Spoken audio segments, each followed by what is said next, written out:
isso para ficar bom para todo mundo. Tá bom para vocês?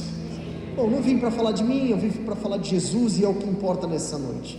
Então eu gostaria que você pudesse fechar os seus olhos, curvar a sua cabeça, em nome de Jesus. Pai querido e amado, nós estamos aqui reunidos em Teu nome, celebrando mais uma vez, ó Deus, um novo ciclo sobre essa casa. São 9 anos que o Senhor tem, ó Deus, abençoado essa cidade. São 9 anos que essa luz se acende, essa porta, ó Deus, se abre, para que nós aqui tenhamos um tempo contigo, com os céus. E não seria diferente nessa noite. Nós te pedimos, ó Deus, vem nesse lugar. Jesus, Tu és o convidado de honra, Tu és o mais esperado nessa noite.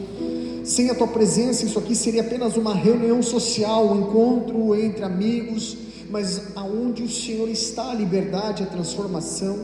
Por isso, Pai, vem nesse lugar, toma a reunião por completo, toma o culto dessa noite nas Tuas mãos, conduza-nos debaixo da Tua boa vontade.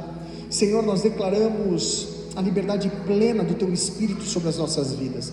Silenciamos a todo principado e potestade, a toda movimentação desnecessária, a toda agitação. Nós declaramos agora por terra, pelo poder que é em nome de Jesus. Declaramos a principados e potestades que batam em retirada desse ambiente, pelo poder que é em nome de Jesus. Senhor amado, e que Teu Espírito governe sobre a minha vida. Tu bem sabes o quanto eu preciso de Ti. Mais uma vez eu peço perdão pelos meus pecados, pelas minhas falhas, pelas minhas limitações, e Te peço, meu Deus, usa-me nessa noite para o louvor e para a glória do Teu nome. É o que eu oro em nome de Jesus, amém, e graças a Deus. Você pode aplaudir ao Senhor?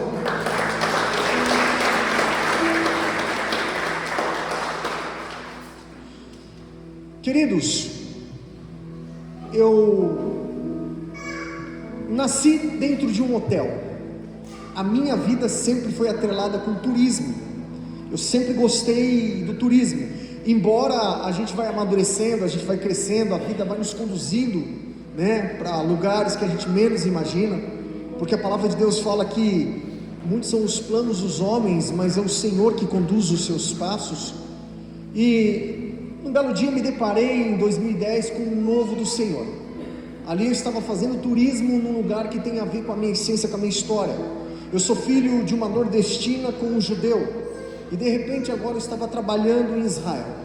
Israel, além de fazer parte da minha vida, de crescer num ambiente onde um pai instrui o filho na mesa, eu pude aprender e desenvolver algumas coisas e alguns conceitos do povo hebreu. Eu sou apaixonado por Israel, não porque é a minha ascendência, mas porque é a terra que meu Jesus nasceu, pisou e ali expandiu o seu reino. E durante esses anos trabalhando com turismo, talvez você até conheça o canal chamado Israel com Aline.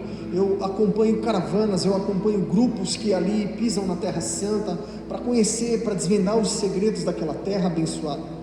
Mas confesso a vocês que tem 2 lugares que me chamam muito a atenção em Israel.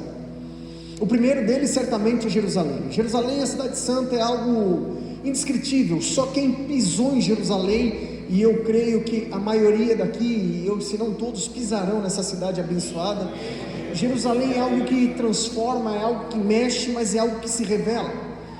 A minha primeira formação é em Direito, mas a palavra de Deus, a igreja, o ministério me apontou também para os estudos das Escrituras, para a teologia. Mas eu confesso para vocês que quando eu cheguei em Israel, tudo começou a fazer sentido. Tudo começou muitas vezes nos confrontar, mas principalmente nos transformar. Então Jerusalém é uma terra ímpar. A segunda região que eu amo e que eu sempre falo é a região da Galileia, é a parte norte-leste de Israel.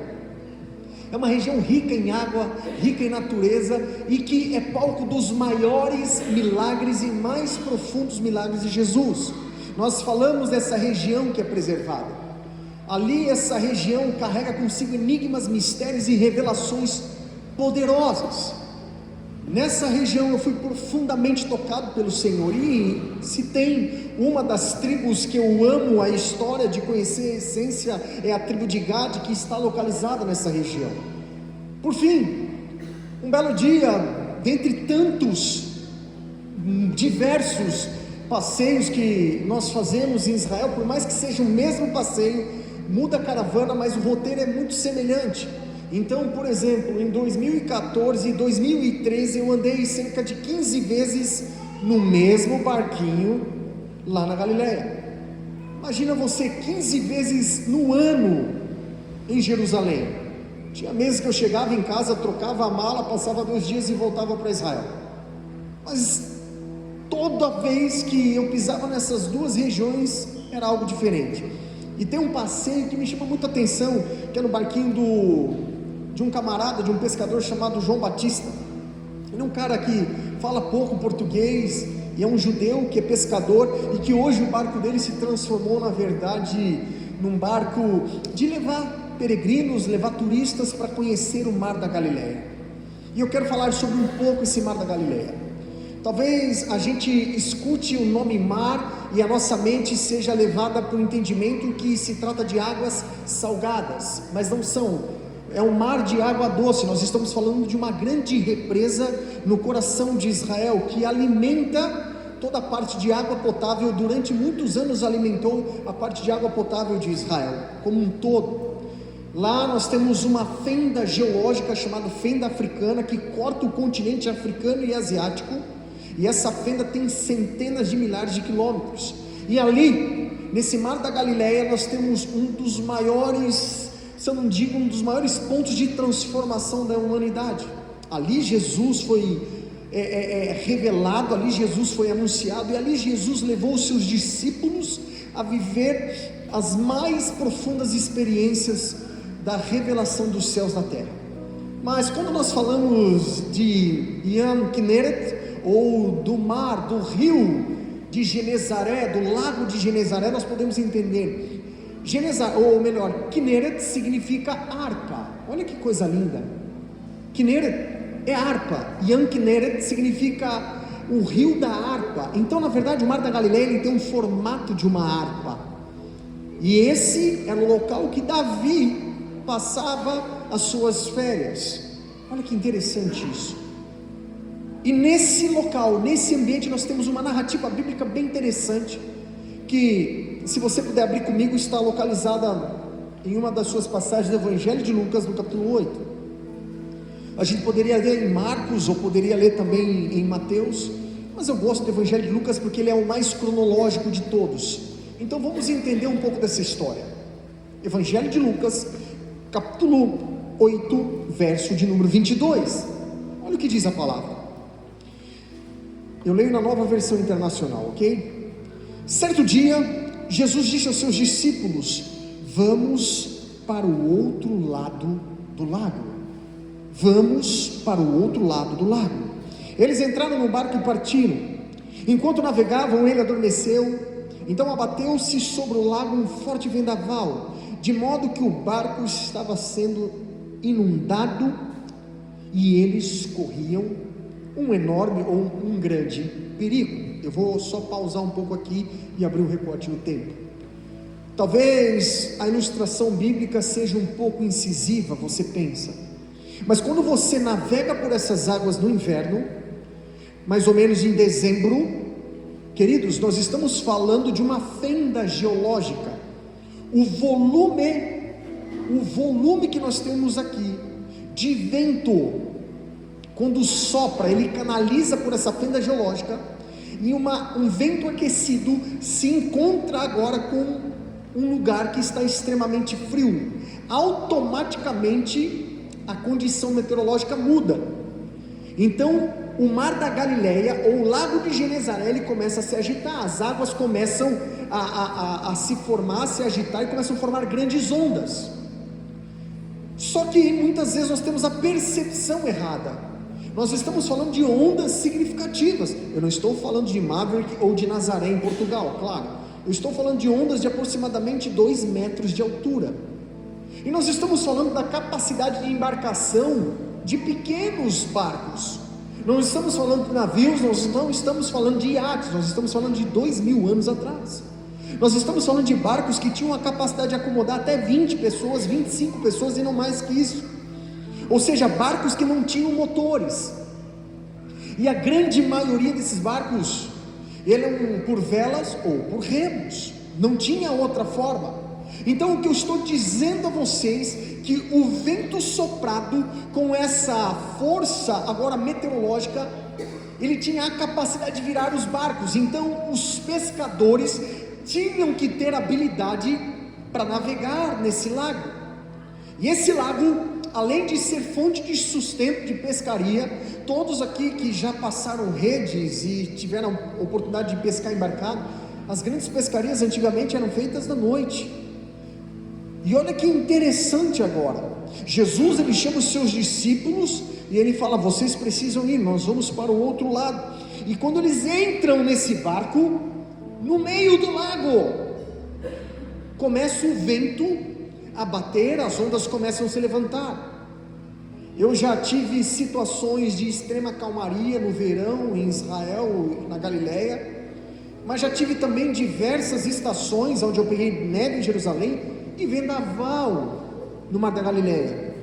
Por 2 vezes já tivemos que cancelar a navegação com os turistas por causa das ondas. Ei, eu estou falando de barcos que acomodam hoje até 100 pessoas. Vocês estão entendendo? A narrativa bíblica é tão perfeita que a gente só começa a entender muitas vezes e conectar quando a gente tem acesso visual às coisas. Desculpa, pisei errado. Acende. Ó, mas eu gostei do apagadinho. Vocês preferem apagadinho ou acesinho? Acesinho, né? Porque a miopia começa a dar Enfim, já tivemos que cancelar, já tivemos que passar apertado, muitas vezes na Galileia por causa disso. Mas enfim, e eles começaram agora, o recorte bíblico, a se apavorar. A Bíblia diz no verso 24 que os discípulos foram atrás de Jesus dizendo, clamando: mestre, mestre, nós vamos morrer, nós estamos naufragando. A Bíblia diz que ele se levantou e repreendeu o vento e a violência das águas, e tudo se acalmou e ficou tranquilo.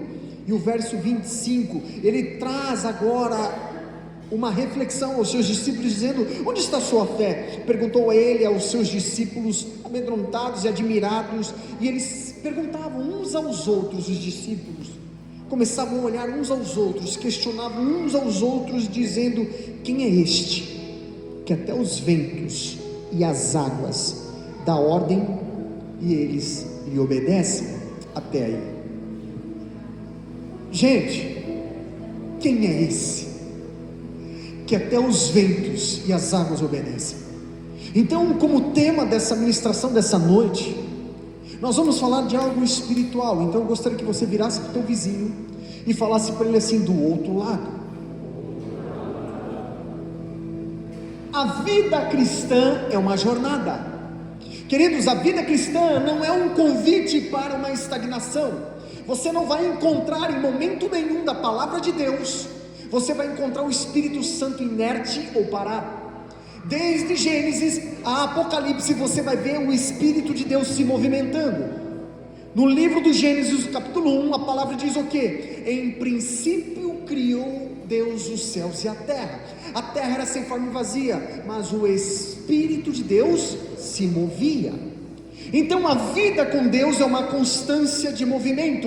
Então não é um convite à estagnação, mas para uma travessia, aonde você precisa se movimentar, aonde você precisa se locomover, aonde você precisa muitas vezes sair da sua zona de conforto. Quando Jesus chama alguém para permanecer, ou melhor, para continuar uma missão, ele precisa entender que Jesus não está deixando condicionais. Ou seja, Jesus nunca chama alguém para permanecer no mesmo lugar. Muito pelo contrário, ele sempre vai chamar para avançar, Guararema. Todas as vezes que Jesus se revela, ele se revela em movimento. Então no texto de Lucas aqui, nós somos na verdade desafiados e ao mesmo tempo convidados, assim como os discípulos foram, a embarcar com um destino. E esse destino qual é mesmo? Qual é? Do outro lado. Fala para o teu vizinho: você já esqueceu? Fala para o teu vizinho: Jesus te chamou para o outro lado. Então esse convite aqui, igreja, é símbolo que representa o chamado de Deus, para que eu e você possamos sair da comodidade, de uma zona de conforto e encontrar o destino dele. Só que para viver as promessas do Senhor, para viver tudo aquilo que Deus liberou para as nossas vidas, nós precisamos enfrentar essa jornada, nós precisamos entrar nesse caminho. Só que percorrer esse caminho, nós vamos descobrir ao percorrermos que vamos passar por desafios, por tempestades, para que então possamos entrar e viver um novo nível de fé. É isso que ele está falando. Então toda travessia tem um propósito, toda movimentação do Espírito de Deus tem um propósito. Então do outro lado há uma missão, do outro lado há um destino, do outro lado há uma conquista, do outro lado há uma revelação, do outro lado há uma promoção, do outro lado há uma liberação. E quando Deus ele te chama para o outro lado, é porque Ele já preparou aquele cenário. Ei, Deus não começa nada sem antes terminar. Para que Deus tirasse o povo do Egito e levasse para Canaã, do outro lado, Canaã já estava preparada. Talvez os seus olhos não tenham a capacidade de enxergar, talvez a tua fé não te leve lá, mas Deus já preparou do outro lado algo sobrenatural para você. Você pode agradecer a Jesus por isso?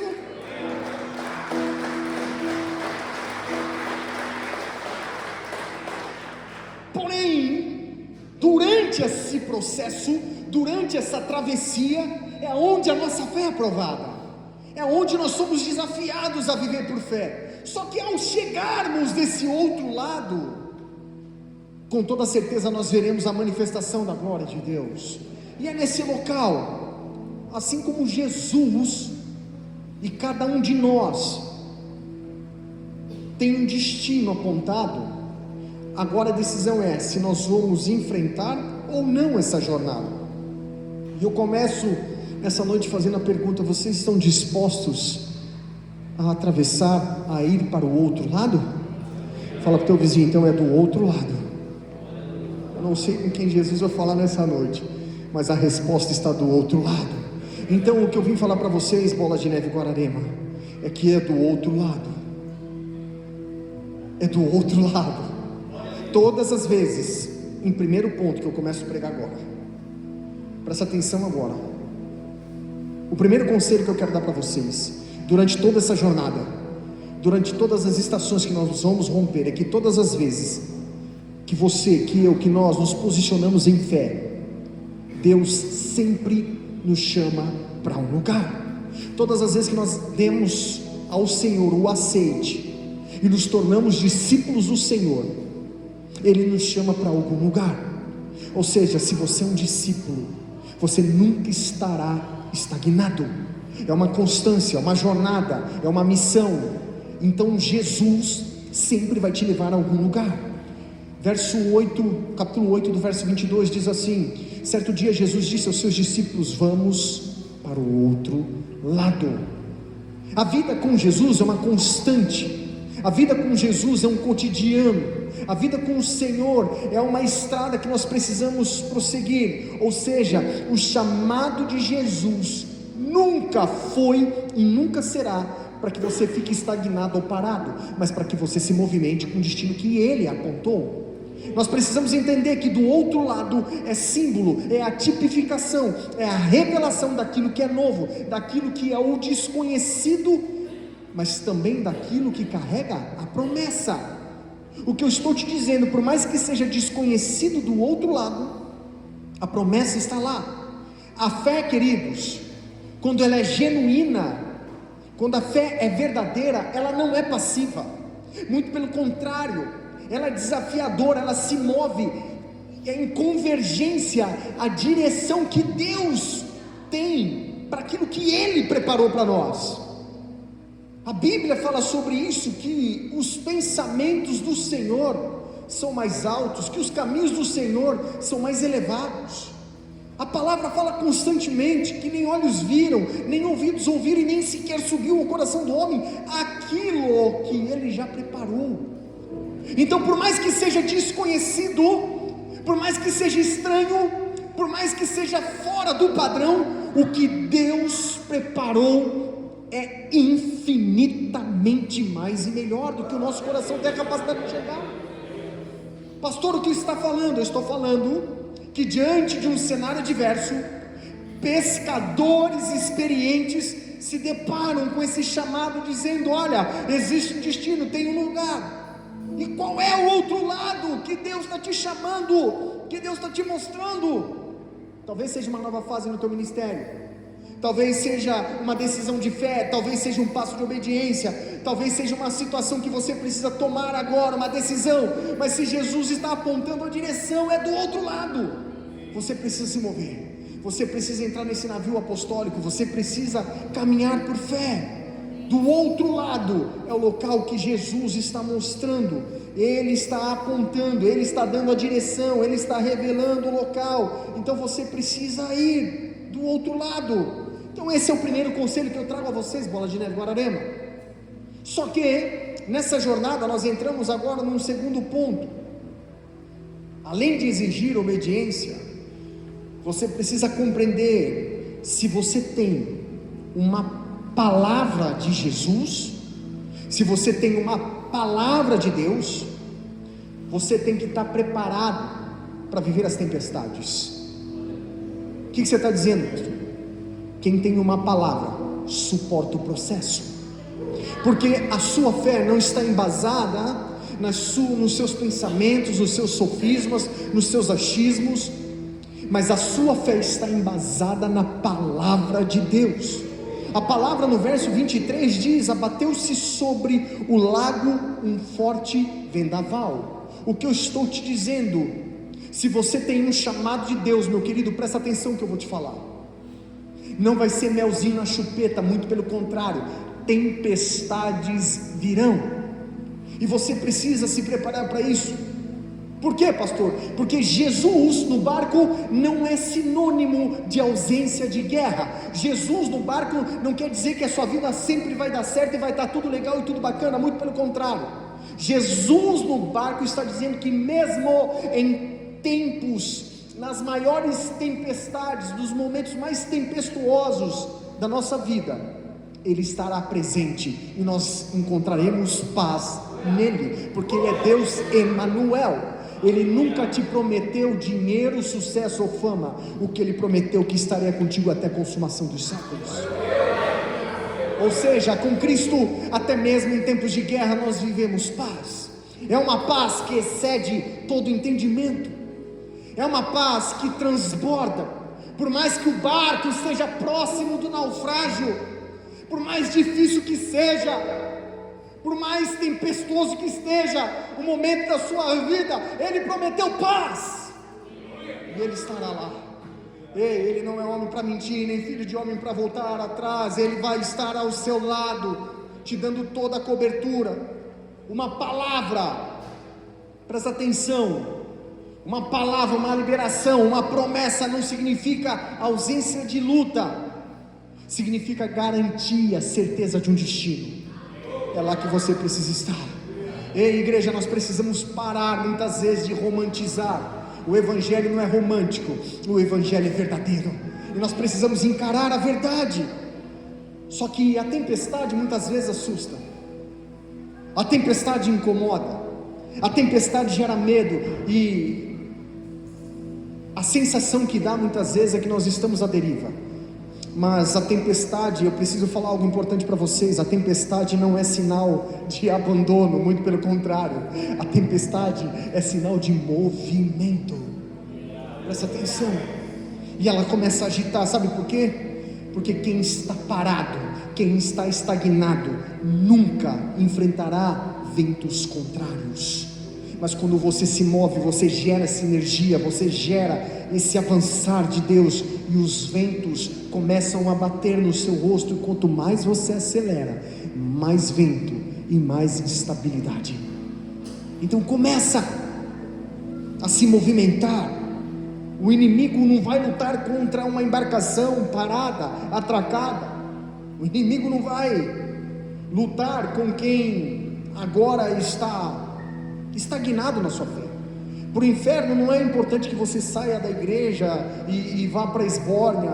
Isso é o motivo da vergonha. Na verdade, o inferno quer que você esteja aqui dentro, vivendo um falso evangelho, um evangelho segundo os seus conceitos, o evangelho segundo as suas vontades, Um evangelho onde a representação sua é uma máscara da sua fé, mas na verdade o teu coração está apodrecido em pecado, em maledicência, em rebelião, em pornografia, em mentira, em corrupção. Esse é o que o diabo, o momento que o diabo quer criar, a estação, o porto que o diabo quer atracar a embarcação da sua vida. Por isso, quando você escolhe viver em obediência, muitas vezes a tempestade começa a se abater na sua vida, mas fique tranquilo, Jesus está no barco. Fala para o teu vizinho, Jesus está no barco. Eu quero fazer uma pergunta, você já parou para pensar? Pensa aí no seu lugar, quantas tempestades se levantaram na sua vida depois que você decidiu obedecer e viver para Cristo? Para pensar. Você fala, Jesus, não é possível, eu estou vivendo no mar glacial já, é tanta guerra, é tanta luta, mas eu vou te falar, meu irmão, não desanime. Se há vento ao contrário, se há tempestade, se há agitação no mar da sua vida, não se apavore, não desanime. Sabe por quê? Porque isso demonstra que você está na direção certa. Então continua navegando, continua confiando, continua crendo, a direção está lá. Você precisa entender. Esse é o segundo conselho. Eu não vou demorar muito, fique tranquilo. Eu vou transmitir aquilo que é a palavra de Deus. Eu não sou um pregador de grandes revelações e que vai movimentar. Eu vou falar só o que está na Bíblia para você. Fechou? É isso que eu vim falar. Então eu quero que você entenda que o terceiro ponto que você precisa discernir é que, independente das lutas, independente dos tempos, independente das guerras, você precisa aprender a descansar em meio às tempestades. Você precisa aprender a confiar em Deus. Evangelho de Lucas 8:23 diz que Jesus adormeceu, Jesus descansou, mesmo, olha só, diante das guerras, nós temos que aprender a descansar. A palavra do Senhor no livro dos Salmos, no capítulo 23, no verso de número 4, Davi, ele traz uma canção maravilhosa, que ele diz assim: mesmo quando eu andar pelo vale da sombra e da morte, eu não temerei mal algum, porque tu estás comigo. Olha que coisa linda, que salmo maravilhoso. Salmo 91 diz o quê? Aquele que habita no esconderijo do Altíssimo, a sombra do Onipotente descansará. Aí ele fala, ele dirá ao Senhor, tu és o meu escudo e broquel. Mas olha a composição poética da canção. Ele diz: nenhum mal chegará à minha tenda. Presta atenção. Ou praga alguma chegará à minha tenda. Ele fala sobre uma porção que cairá à sua direita e à sua esquerda, e ele não será atingido. Ele diz que nenhuma peste que se propaga nas trevas, e nem a mortandade que assola o meio-dia, nem o laço da passarinheiro. Ou seja, independente das trevas que você pareça estar agora aí atravessando e vivendo a escuridão, um tempo ruim, você precisa aprender a descansar em Deus. Por quê? Porque quando eu olho Jesus na polpa de um barco, descansando, isso demonstra, pelo menos para mim, que ao descansar, ele já sabe o final do trajeto, ele já sabe o final. Ou seja, enquanto estava todo mundo preocupado, ele já sabia o destino. Se existem duas coisas que corroem o coração, a vida de uma pessoa, é a angústia, a ansiedade e também a depressão. A depressão é quando você está preso ao passado. Existem coisas no seu coração que você começa a carregar, que você começa a levar, e aquilo vai te bloqueando de viver experiências, de viver o novo. Você fica preso ao passado, você é refém de si mesmo. Aquela falta do perdão, aquela falta da liberação que você precisa ter. Inclusive sobre perdão, o pastor de vocês tem um livro muito bom, tá? E um dos capítulos a qual ele fala sobre não vou dar mais dar spoiler, eu lembro, tá vendo? Mas enfim, quando você fica preso em si mesmo, depressivo, angustiado, você não rompe. Já a angústia, a ansiedade é aquilo que você se preocupa com o futuro, coisas que ainda nem existem e que te impede de viver o presente. A depressão te prende no passado e não te deixa viver o presente. A ansiedade te leva para o futuro, te aprisiona lá e não permite que você viva o presente. Olha que coisa horrível é isso. Jesus já sabia o destino final, então ele estava descansando nesse momento de travessia. E nós precisamos aprender a descansar, porque o descanso é a lição de confiança.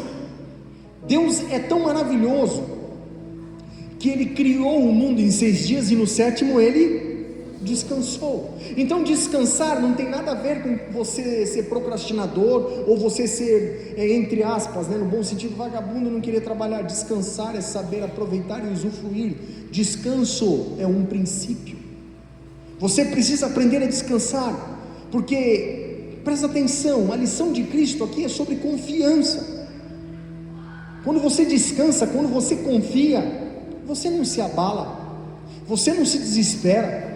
Muito pelo contrário, você continua confiando em Deus, você continua crendo que Ele é fiel para cumprir aquilo que Ele prometeu. E eu posso falar, Deus é fiel.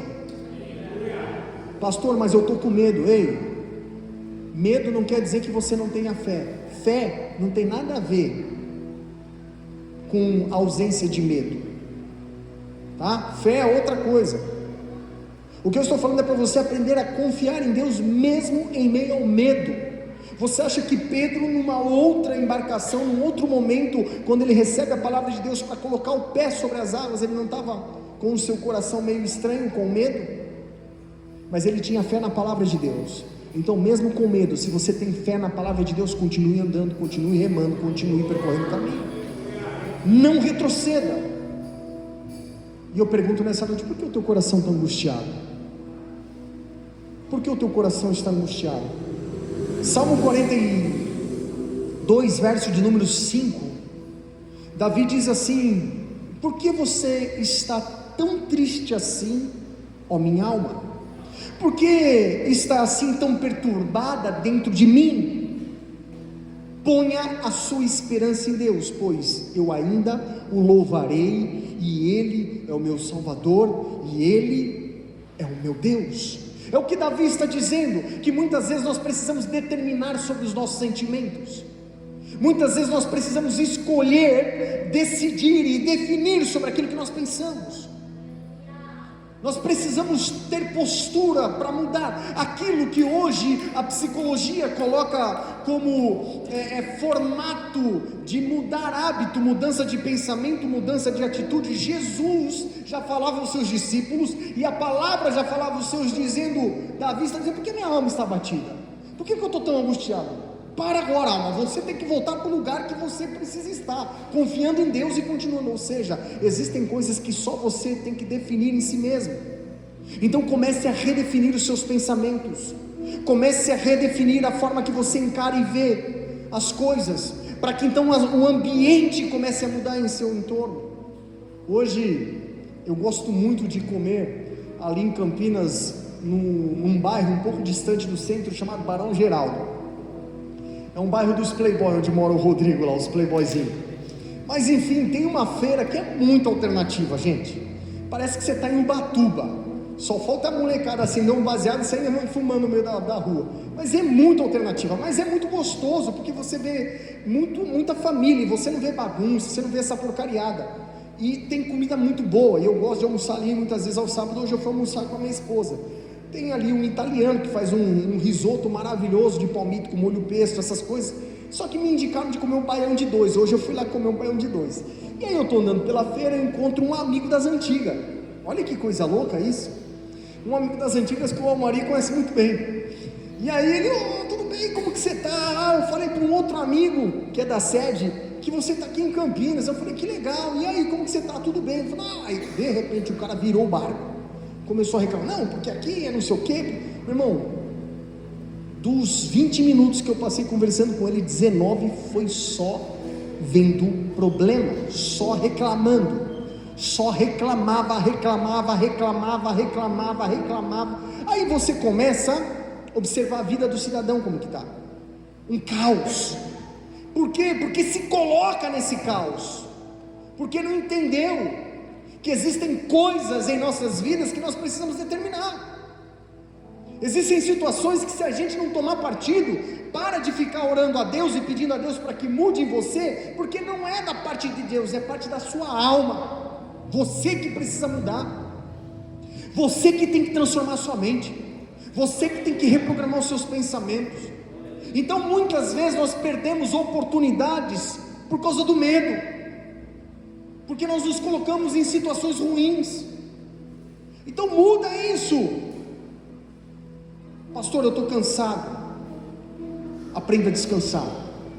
E se você tem descansado em Deus, deixa eu te falar, você não vai viver desespero em meio à travessia da sua vida, independente qual seja o diagnóstico do seu médico, independente qual seja a situação financeira ou a definição do seu chefe.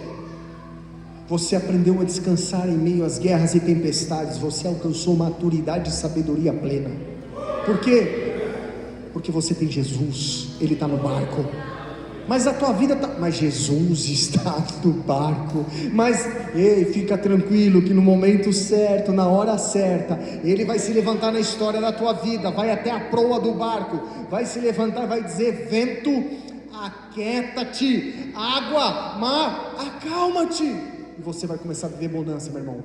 Então confia nele, entrega o teu caminho a Ele, e o mais Ele fará. Você pode aplaudir a Jesus?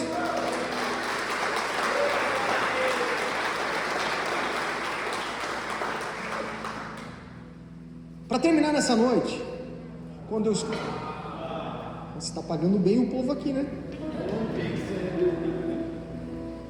Mas eu não tenho tanta informação quanto o pastor de vocês tem, então eu vou me resumir aqui aquilo que eu preciso entregar para vocês, tá?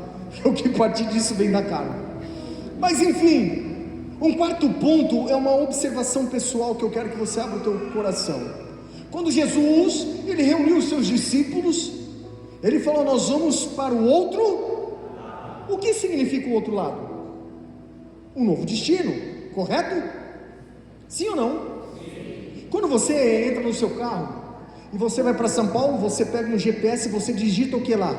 Um destino, e você parte em direção a esse destino. O que eu estou dizendo a vocês é que Deus, Ele tem senso de destino. Deus tem senso de direção. Deus não é um Deus aleatório. Jesus, Ele não é um Deus que brinca com as emoções dos seus filhos. Ele sabe o que está fazendo, Ele tem propósito em todas as coisas. Mas eu preciso te falar, Deus, Ele tem senso de destino. Agora o que eu preciso que você abra o seu entendimento e entenda que para você chegar nesse destino, você precisa ser possuído pela visão dos céus, por aquilo que Ele está apontando, que está do outro lado. O que eu estou te dizendo é que você só pisará no seu destino final se o senso da missão, o propósito de Deus for aprumado com o teu sair, com o teu partir, com a tua missão. Quando você atrela o propósito dos céus com os teus sonhos, céus e terra se unem. Você está entendendo? Quando o seu sonho, a sua aspiração, as suas vontades, na verdade representam o teu propósito, o propósito de Deus diante dos céus, para você, as coisas começam a acontecer. E é nesse lugar que você encontra a tua promessa. Lucas 8:22 diz: vamos para o outro lado. Jesus está dizendo isso porque, presta atenção agora, do outro lado havia uma missão, não apenas um destino, mas uma missão.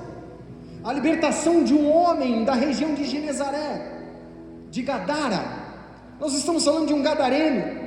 Esse gadareno na verdade é símbolo de um território espiritual que precisa ser conquistado, que precisa ser tomado, que precisa ser alcançado. Jesus sabia quem era aquele homem. Talvez você não entenda, talvez os discípulos não compreendiam a dimensão de quem era esse camarada. Ei, você tem noção aonde você está sentado nessa noite? Você parou para pensar como se movimenta o mundo espiritual? Ou você é movido por sensações, sentimentos, ou por emoção? Ei, você está sentado numa igreja que tem uma prancha e o nome é Bola de Neve, meu irmão. Você sabe como começou essa igreja? Você sabe qual foi a intenção e o senso de missão dessa casa dado ao apóstolo Rina? Era do outro lado, era Genezaré espiritual, um bando de gadareno alucinado, drogados, viciados, destruídos, que não tinham esperança. Por que você está falando isso? Porque quando você estuda a história, você vai perceber que quando Jesus chega do outro lado, os discípulos falam: mas não faz sentido, não faz sentido, isso não orna, isso não... Jesus, você fez a gente correr risco, sair de uma terra onde a gente estava tão bem, as coisas, os milagres acontecendo, a gente estava no nosso território, você nos trouxe para cá para quê? E Jesus olhou aquele gadareno, olha só, interessante que eram dois, mas um era casca grossa, zoado, arrebentado. Eu me lembro, igreja, quando eu comecei meu ministério, pastor Henrique, eu era um menino, 20 e poucos anos, apaixonado por Jesus. Eu tinha acabado de sair, pedir demissão. Por mais que eu pedi demissão, eu ainda fiquei mais um ano trabalhando nessa instituição financeira, porque eles não queriam me demitir. Olha que coisa linda a história. Minha esposa é jornalista, trabalhando no grupo da Rede Globo. Antigamente a Globo ainda tinha moral, tá? Não é igual hoje não. Sonho de qualquer casal com 20 e poucos anos de idade, com uma margem salarial altíssima, e de repente Jesus nos chamou para o outro lado. Nós pedimos a conta, queimamos as carroças para vir como vocês, para um lugar que não fazia sentido, sem ganhar um centavo, mas com o coração queimando por aquilo que Jesus ia fazer. E nós chegamos num lugar para implantar uma igreja, numa cidadezinha pequenininha, de aproximadamente 30 mil habitantes na zona urbana. E naquele lugar eu cheguei no conselho de pastores, eu falei: oi, tudo bem? Eu vim para cá, eu estou sendo enviado por uma igreja, para abrir uma igreja. Os caras falaram: mas que igreja que é? Bola de Neve? Ninguém conhecia em 2006 Bola de Neve. O que era, Mauri, em 2006 a Bola de Neve? Ela já tinha um pouquinho de expressão ali na capital, e ali, mas é uma prancha, mas é isso, mas é aquilo. E aí um pastor virou e falou assim para mim: presta atenção, isso não vai dar em nada. Quem é maluco de abrir uma igreja para um bando de prostitutas e maconheiros? Ele virou para mim e falou assim: meu filho, você vai passar necessidade e fome, porque esse povo, essa raça não tem R$1 para dar de dízimo. E eu tinha um senso de missão dizendo: ei, eu vou cuidar das ovelhas, porque quem paga a conta é o dono dela. Quando eu te falei daquele culto que fez a fila de pastores para pedir perdão, esse era um deles.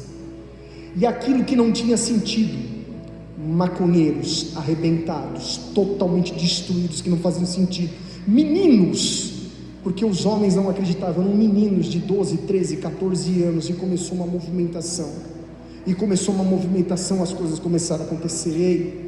Uma igreja no interior, que não significava nada, se transformou na maior e mais forte igreja de toda a região. Mais de 1000 pessoas, e aqueles bandos de maconheiros hoje são médicos, advogados, promotores, juízes, prefeitos de uma cidade. Você está entendendo? Quando Jesus chega, tudo é transformado, meu irmão. Você sabe quem foi esse gadareno? Ele habitava num lugar chamado Decápolis, um conjunto de 10 cidades gregas. E esse camarada, ele era conhecido no seu habitat, na sua região, nas suas cidades por onde ele percorria. As pessoas que passavam por ali sabiam que ele habitava em meio a sepulcros, que ele vivia de carne putrificada, nu, acorrentado e agredindo as pessoas, um homem endemoniado, possuído por espíritos malignos. Mas um galileu resolveu ir para o outro lado, e ele levou uma comitiva profética e apostólica para aquele lado. E aquele homem, quando foi liberto, transformado pelo poder de Jesus, ele se transformou no maior pastor e bispo de Decápolis. É só você estudar a história. Um homem que estava possesso por espíritos malignos, agora era um homem usado por Deus para libertar os cativos e curar os enfermos. O que eu estou falando, Bola de Neve, Guararema, existem tesouros do outro lado. Jesus sabia que o encontro com aquele gadareno ia transformar a cidade, porque ele tem a capacidade de transformar aquele que está sobre o lixo monturo, e transformá-lo, limpá-lo, restaurá-lo e colocar assentado entre príncipes. Nós estamos falando de um rei que transforma e que muda história. Ele sabia que aquele homem, a libertação daquele gadareno, era símbolo de transformação de uma cidade. de uma região, que o testemunho desse homem ia impactar pessoas. Presta atenção agora que eu quero dizer a vocês: o destino nunca é apenas geográfico com Deus, o destino também é espiritual, e eu posso falar isso por mim, porque o chamado de Deus é geográfico, mas quando você está no lugar que Deus quer que você esteja, o mundo espiritual é transformado. Queridos, eu sei a semente que eu carrego, eu sei onde eu piso, eu sei onde Deus me direciona. Então do outro lado há sempre uma missão, do outro lado há sempre alguém que precisa de uma transformação, de uma palavra. Agora, para quem não sabe para onde ir, qualquer caminho serve, mas para aqueles que são movimentados pelo Espírito de Deus, movidos por Jesus, sabe que tem uma missão, sabe o seu destino, sabe onde precisam chegar. Agora, qual é a missão que Deus tem colocado nas tuas mãos e no teu coração? Qual é o lado, Igreja Bola de Neve Guararema, que Deus está te chamando? Aonde você precisa pisar, aonde você precisa anunciar a voz, aonde as pessoas precisam ouvir de Jesus. É nesse local, é nesse lugar, é nesse ponto que haverá transformação, é nesse ponto que céus e terra se alinham, é nesse ponto que há a manifestação dos céus na terra, a manifestação de Deus, é nesse local, é nesse lugar que o gadareno, ele se torna agora um missionário, é nesse lugar que Decápolis, onde era uma terra de idolatria, agora se transforma num lugar de adoração a Deus. Você sabe o que quer dizer isso? Eu me lembro em 2010, quando o AP, ele não existia nem WhatsApp na época, fez uma ligação e falou: onde vocês estão? Ah, estamos aqui em Registro. Sobe, quero te mostrar um negócio. Como assim? Sobe. Aquele jeito amoroso dele, sobe, vem. Onde você vai? Entra aí no carro, vamos ali. Quem que está ali? Outros pastores, amigos que eu nem quero, enfim. E a gente chegou no local, tinha um senhorzinho, nada identificado, ninguém sabia nada. Ao lado tinha um posto de gasolina desativado, na frente um Habib's. Abre o portão, abriu o portão, entrou, tudo escuro, acende o celular. Uma casa noturna chamada Olímpia. E eu falei: o que é isso? Ele falou: a gente vai alugar esse negócio. Eu falei: sério? Sério. Aquilo era tão monstruoso pra gente na época, que às vezes não fazia sentido. Mas se a gente juntar uns 4 cultos, não vai encher isso aqui. Ele falou: mas vai chegar um dia que isso aqui vai estar lotado. 2010 é marcada a inauguração. 2010, e na inauguração foi o maior recorde de público que aquela casa já viveu até aquele dia. O que eu estou te dizendo, meu irmão, é que existem lugares que onde você pisar, Deus vai transformar o ambiente. O que era ponto de destruição agora vai ser ponto de transformação. Bola de Neve Guararema, existem territórios nessa cidade que precisam ser tomados, existem lugares que precisam ser alcançados, existem gadarenos que precisam ouvir desse Jesus, existem pessoas que estão se destruindo nas drogas, casamentos que estão acabando, pessoas que estão morrendo, e a nossa missão está do outro lado. O que parecia derrota, naquele momento de navegação, na jornada, na travessia, durante o trajeto, na verdade foi uma estratégia divina para semear o Evangelho no coração dos discípulos e na transformação de um gadareno. Talvez você não entenda o processo, mas continue em obediência, porque muitas vezes a tua obediência vai te levar aonde a tua fé não te conduz. Continua acreditando no poder de Deus, continua caminhando por fé, continua crendo. Jesus está no barco, Jesus está no barco. Talvez você esteja aqui nessa noite no meio da sua travessia. Talvez você esteja vivendo alguma coisa diferente na sua vida, na tua história. Eu vou apagar essa luz agora. Talvez você esteja vivendo, deixa eu te falar, não importa, continua perseverando, pastor, o barco está chacoalhando, deixa Jesus chacoalhar o barco, ele está lá. Pastor, eu recebi um diagnóstico, deixa eu te falar algo. Quarta-feira eu me reúno com os meus líderes, os meus guerreiros. Quarta-feira nós temos o curso de líderes, um tempo juntos. Acaba o curso de líderes, eu percebo que um dos líderes mais alegres, que gosta de estar ao meu lado, ele está choroso de canto. Eu fico observando, e pelo olhar eu conheço os meus. E eu comecei a observar, olhei para ele meio constrangido, chegou até mim e falou: pastor, eu queria pedir uma oração. Eu falei: por quê? O que está acontecendo? Ele falou: eu não estou bem. Eu falei: o que foi? Ele falou: eu ando sentindo algumas dores há alguns meses, e eu não estou conseguindo nem me sentar direito, eu estou com um problema sério aqui nas partes íntimas Eu falei, o que está acontecendo? Ele falou, então pastor, eu fui no médico e fui fazer um exame, o médico fez uns exames e eu estou com um tumor. Eu falei, meu Deus. E aí ele começou a chorar, ele falou, pastor, eu não sei nem o que falar, porque eu tenho a minha esposa, eu tenho os meus filhos para sustentar, eu tenho uma empresa para conduzir, eu tenho tudo, eu estou vivendo um momento tão especial na minha vida, e agora isso, eu não sei o que fazer, eu vou ter que fazer agora uma tomografia para definir um tratamento, e pastor, só ora por mim, porque amanhã é minha consulta, eu vou fazer uma tomo.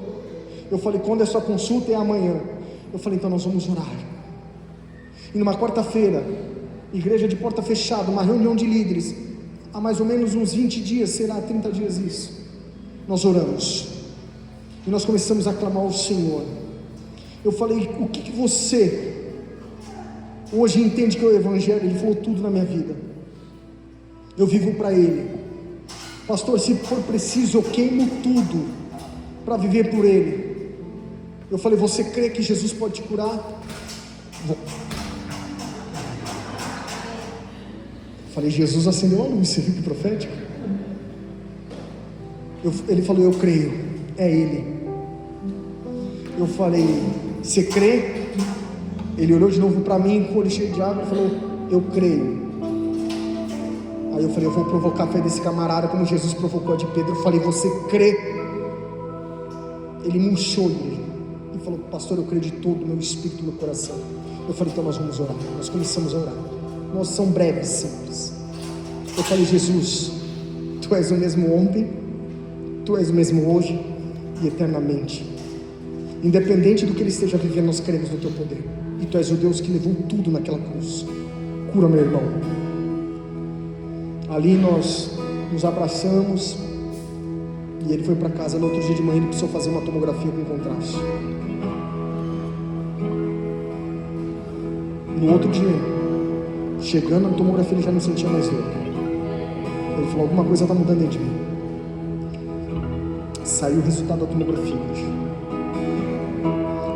O nódulo sumiu, a dor sumiu, o cansaço que ele estava vivendo desapareceu. E agora, para ele voltar com o resultado dessa tomografia na consulta, para começar o tratamento quimioterápico. Você já parou para pensar? Mas deixa eu abrir um recorte no tempo aqui. Só um recorte no tempo. Alguns anos atrás eu morei 1 ano no hospital com meu filho internado de câncer. E eu vi Deus recolher meu filho. Você está entendendo que anos depois eu escuto uma palavra dessa, onde tudo que eu mais esperei era a cura de um filho, e de repente o Senhor leva o meu filho. Eu podia ter todas as razões do mundo para falar, meu irmão, tenha fé e vai. Deus é contigo.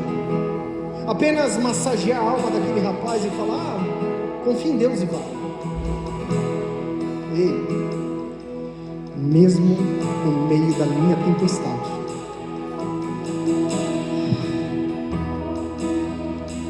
eu continuo com Ele. Ele é fiel. Jesus é fiel. E Ele continua agindo, Ele continua operando. Talvez você esteja vivendo momentos tensos na sua vida, na tua história. Talvez você esteja passando por fases conflituosas. Talvez você esteja vivendo um tempo onde o seu casamento está balançando. Talvez a tua saúde não esteja muito bem. Mas deixa eu te falar, Jesus está no barco. Continua confiando. Continua confiando. Sabe por quê? Porque maior do que suas dores, porque maior do que seu medo é a sua missão.